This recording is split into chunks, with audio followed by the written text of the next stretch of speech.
Friends ఈ వీడియోని చూసే ముందు ఈ వీడియో మాత్రం తప్పకుండా లైక్ చేయండి, అలాగే మన ఛానల్ని సబ్స్క్రైబ్ చేసుకోండి, పక్కన ఉన్న బెల్ ఐకాన్ మీద క్లిక్ చేయండి, మీకు ఆల్ నోటిఫికేషన్స్ వస్తాయి. తర్వాత కామెంట్ సెక్షన్లో మాత్రం దిస్ వీడియో ఈజ్ అమేజింగ్ అని టైప్ చేయండి. హాయ్ ఫ్రెండ్స్, నా పేరు శ్రీనివాస్, మీరు చూస్తున్న ఎస్పీఎన్ ఎడ్యుకేషన్ యూట్యూబ్ ఛానల్. మొత్తానికి తెలంగాణ డిఎస్సి వాయిదా క్వశ్చన్ మార్క్ ఇచ్చారు ఇక్కడ. ఎందుకంటే నిజానికి ఎలక్షన్ కోడ్ రాబోతుంది కాబట్టి డిఎస్సి వాయిదా పడేటువంటి ఛాన్స్ 100% ఉంది. దీనికి సంబంధించి పర్టికులర్ డీటెయిల్స్ మనం షార్ట్ అండ్ క్లియర్ కట్ గా తెలుసుకుందాం. ఓకేనా, so let's start our topic.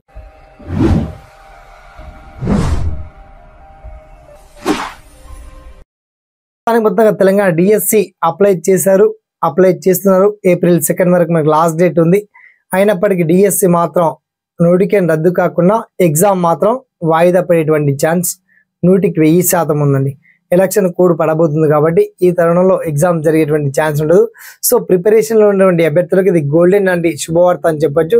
చాలా లాంగ్ టైంలో ఉంటుందని టెన్షన్ పడకుండా కాస్త ఫోకస్ చేయండి, కాన్సన్ట్రేషన్ చేయండి. మొత్తానికి డిఎస్సి షెడ్యూల్ మారబోతుంది. ఓకే, వాయిదా అంటే కాస్త ఎగ్జామ్ డేట్ ఎక్స్టెండ్ అవ్వబోతుంది. ఎందుకంటే ఎన్నికల కోడ్ వల్ల ఇది అక్షరాల నిజం, ఇదే జరిగి తీరుతుంది. ఓకే, దీనివల్ల టెట్ నోటిఫికేషన్ ఏమైనా వచ్చేనా అని చూస్తున్నారు.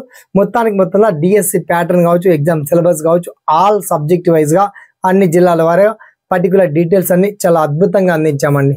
వన్స్ మీకు ఏదన్నా డిఎస్సికి సంబంధించిన డౌట్స్ వస్తే మీ ఒపీనియన్ ని కామెంట్ సెక్షన్లో కూర్చోండి. సదా మీ సేవలో SPN education YouTube channel. Thanks for watching. జై